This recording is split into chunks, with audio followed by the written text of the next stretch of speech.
when you're moving from place to place. Good morning, good morning, morning, good morning, morning. Good morning, viewers. We just at about 7:16 a.m. this morning, and welcome back to the Tobago Updates morning show. It's beginning to look a lot like Christmas, indeed, as we continue to give God thanks. Those celebrating this season certainly do enjoy. Let's not forget to share with our neighbors, friends, community, and those others who may be in need, especially if we know that we have the benefit of more, and we know that we have the benefit of something. Let's remember that importance in terms of sharing. In this interview, we are heading into discussions with Shawn Roberts, and he's the Managing Director of the Tobago Recycling and Resource Initiative. And, we're going to start the conversation a bit, and, we want to always put some perspective there for the benefit of our viewers and listeners. The Tobago Recycling Resource Initiative, we heard about this a few years ago. Tell us a little bit, when this was would have been established and so on, and on why it you found it important to kind of drive this mission. I know it was a kind of coming back home from doing things on the outside to really make this contribution to Tobago. Tell us a little bit about it, Shawn. Right. Morning, everyone. Morning, Tobago, Trinidad, rest of the region, rest of the world. Share the life, and compliments of the season. And just to tell you about the Tobago Recycling Resource Initiative, by the way, I'm the coordinator I'm the managing director for the private company that is a partner for T.R.R.I, right? But T.R.R.I actually was established on November 26, 2020. In fact, you was happen to be the host. Definitely a part of that event. And actually, in fact, it wasn't only the launch of the recycling venture, that was also the commissioning of the Tobago's first material recovery depot facility.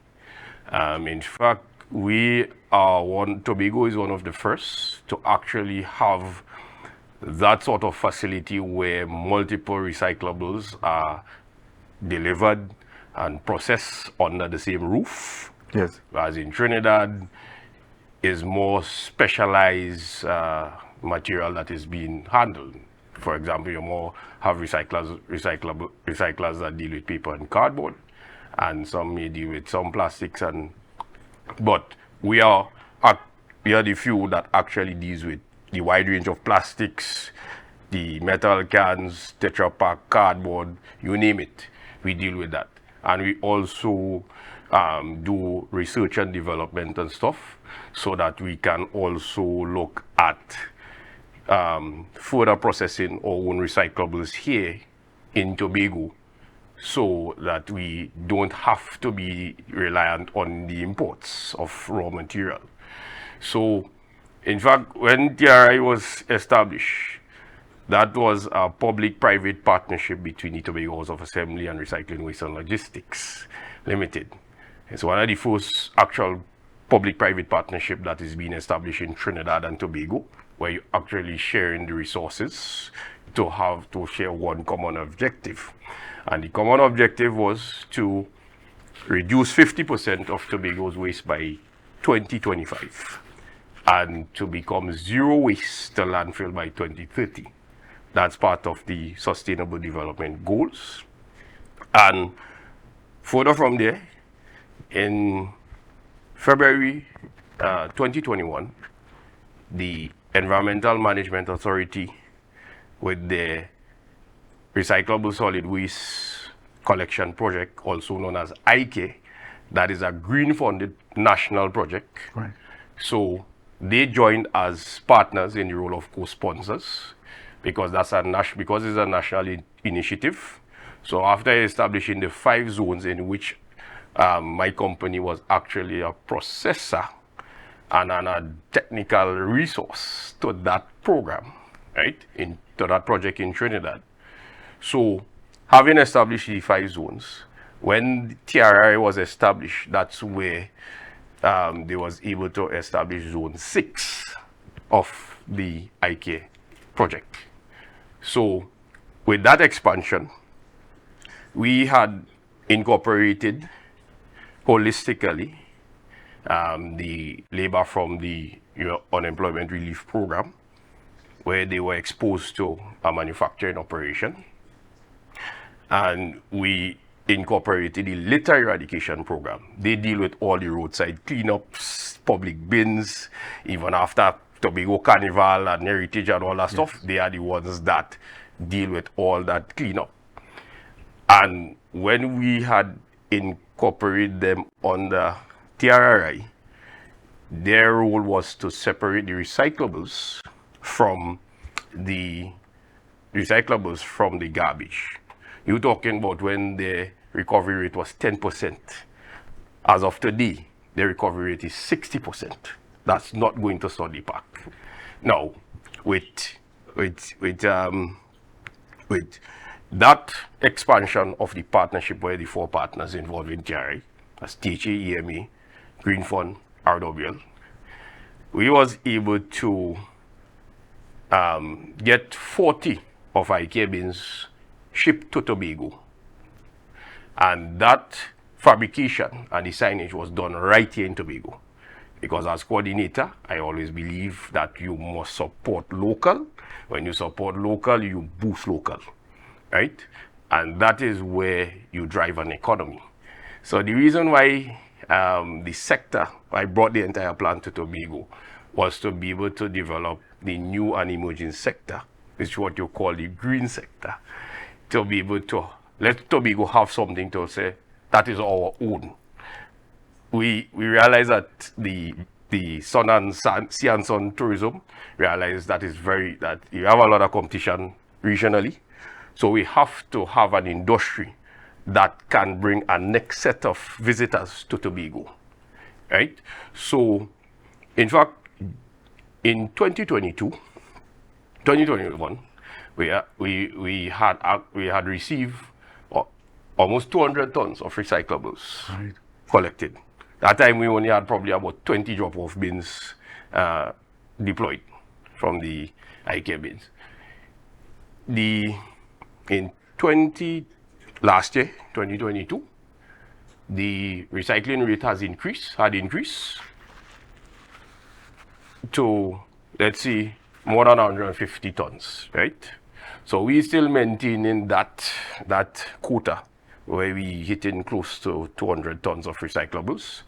In fact, collectively, as of today, we exported 100 tons of recyclables. And that's the part I wanted to connect with as well. The work that you do is not only limited to here. Yes, you're correct. I've had the benefit of being there from as early as when this would have been established. And a very proud moment to see that we're moving in that kind of positive direction to the extent that you've been able to make those international type of connections as well. And I know even the potentials existing in the region where there have been discussions happening where people want to take it and it continuing as we speak and want to see the expansion happening. And just in case persons forget for a moment, the recycled bins that we have seen far and wide, you have had a number of NGOs coming on board to really make a difference, indeed commendations and really good work. So it kind of shocked me to see now, where are we at, Shawn? What is this jeopardy that we are in, given such an integral contributor in terms of really putting at the forefront the need for recycling our environment and that greater knowledge and awareness? Right. Well, just to give you, as you mentioned before, when the EMA and the Green Funded Eye Care project came on board in February 2021, in fact, the Green Fund had disbursed $5.212 million just for the development of recycling for Tobago. Right? So during that time, and who did the Green Fund disburse it through? The EMA. Because EMA, that is their project. The IK project, that is the EMA project.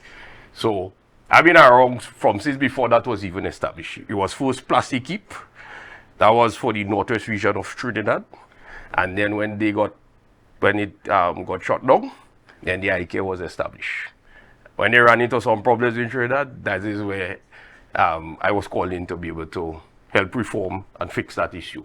So when we came to Tobago, they joined as partners, co-sponsors. So 5.212 million was established for Tobago.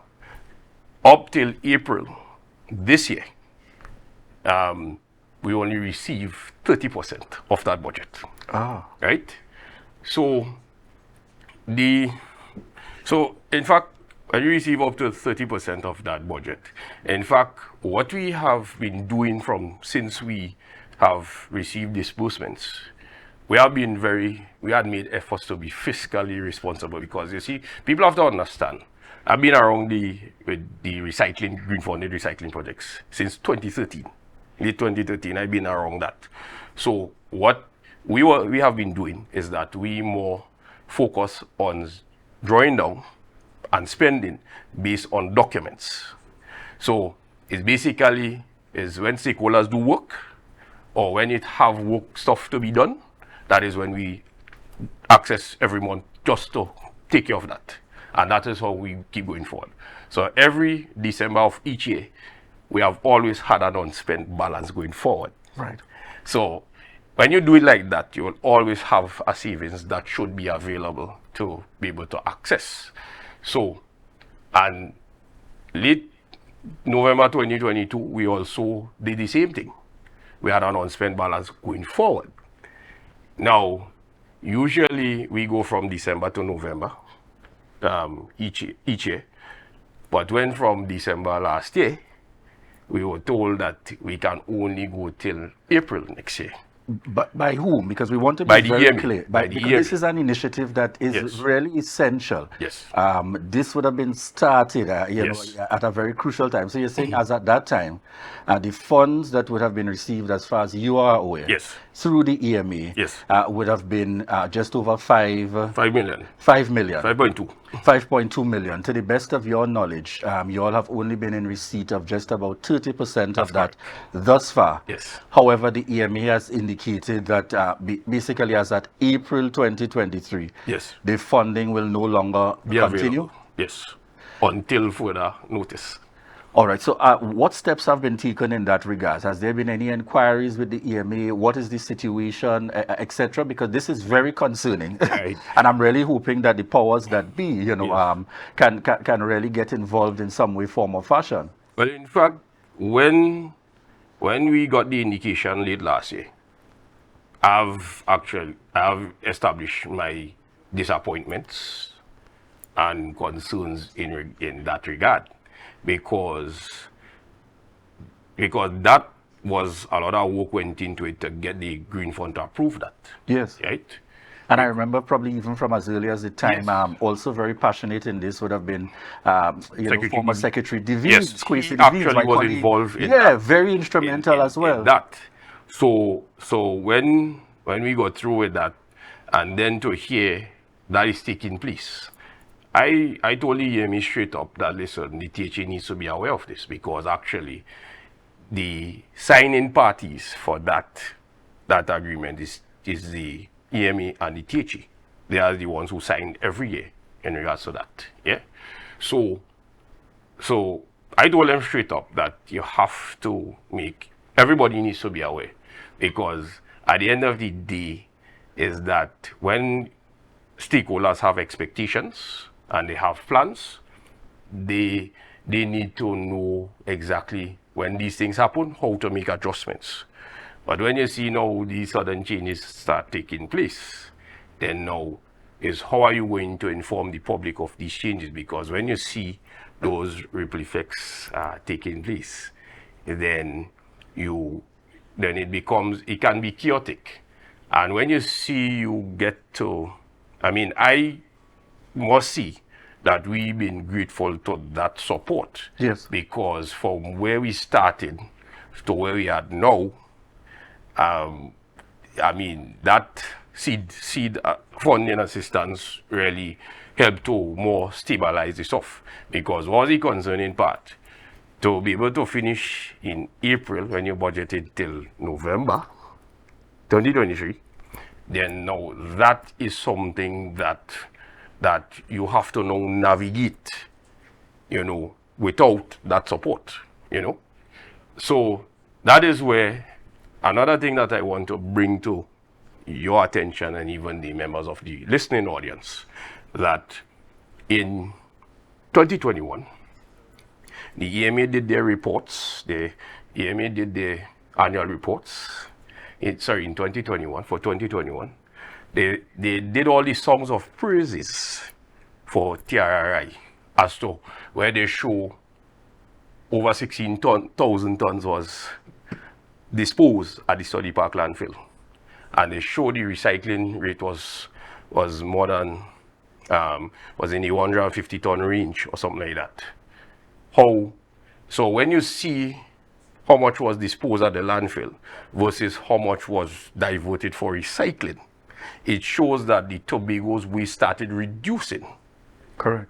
So when that started happening, even our spending with that seed funding started going down as well, because the more that we from the RWL from the private sector do more, make adjustments and do more exports and stuff, then now we start to now increase the savings, because the seed funding is more to be used when you have a shortfall, not to be able to live off of it. You have to be able to start weaning yourself out of it. That was the intention. Correct. So when they show how the race was decreased, now for Trinidad, Swimcall is their partners, is EMA partners for IK. Yes. These will be the processors, right? In fact, we actually, RWL, have been also a partner as a processor for that IK project in Trinidad as well. So it shows where you're talking about over 300 tons have been diverted in Trinidad for recycle. And then now, when you look at the volumes of waste disposed at the landfills in Trinidad, it's increased. Now, in 2022, it shows they reported that the waste have been recycling rate have reduced by 34%, and because they didn't report any waste data for last year. So that is why you see now I'm getting calls all the time because bins are being removed. And that was a decision from the Director for Environment, and even having a conversation with Secretary Pantin, even she and all still, a lot of people not aware of that, but the public is watching, and they are calling all the time to know, hey, what is happening, But we still have the plant in operation still as we speak. But it's been a challenge since May, but we still make efforts to keep it going, because when you win the public trust, you have to maintain that. So this is one of those areas we're just out of time, but I really want to stress and to emphasize the need indeed for us to get the relevant authorities involved and coming up to speed with what is happening here, to see to make some kind of intervention on behalf of this entity. This we saw, and I think naturally the Tobago population will tell you saw it definitely as a progressive move in terms of the environment and so on. I would be most disappointed, and I'm certain many others feel this way, if we are not able to see this successful continuation, growth, development, or anything progressively with this kind of initiative happening here in Tobago. And most certainly, I know we are out of time, but this is really a call on the relevant authorities to step in. EMA, if this is really so under the circumstances, we want you to uphold your responsibility, and let's see how we can partner to be able to move things ahead. And similarly, I'm calling as well, in terms of the Tobago House of Assembly as a partner, in terms of stepping in some way, form, or fashion, and let's see how from your perspective we can seek to make a difference, because I know without a shadow of a doubt for you to get to this point, Shawn, it's really because it has been very concerning. Would you just want to share in terms of contact information just very quickly, because we're out of time, for anyone who wants to follow up as we really try to find some resolution to this matter? All right, 242-5441, and just quickly, just a few seconds. You see, while you have the problem, you have to have the solutions. I mean, in going forward, and it's something that the Secretary Pantin brought to my attention, that we need to have representation from Tobago on the Green Fund. We need to be able, when you see you're dealing with seed fundings, that you draw down against documents, and also too, funders needs to do proper performance monitoring. So they need to know what's happening, and probably that may be part of the rule. So we want to say thank you very much again to coordinator of the Tobago Recycling and Resource Initiative, T.R.R.I, and partnering entities as managing director. You must know the name Shawn Roberts. Indeed, we want to thank you very much. And this is certainly a story that we will continue to follow as the Tobago Updates Television to ensure that we need to know what's happening here. And you're even seeing the feedback coming in on the live and persons messaging even privately about this scenario and reminding this is important and this is crucial, and we don't want to see it go in this direction at all. So EMA, if what is being said is true, the allegations, we are not accepting that. We're really calling, let's work together to make this happen, and we're calling also on the relevant authorities, the THA, etc. Let's step in as far as possible. Let's see what can be done to correct this situation. Viewers, we want to thank you so much again for your continued love and support. Thank all of those joining us on the live. I see orally in the mix this morning, Denisha. Hey, our very own Kwesi, certainly somebody who I know for a fact is passionate about this. Giselle, Lonnie, Joan Phillips, Pierre out there with us. Kerry, we want to say good morning to each and every one of you. Lisa James, and thank you for continuing to choose the Tobago Updates morning show. And most certainly we want to remind you that this is your opportunity to share the live, share the live, share the live.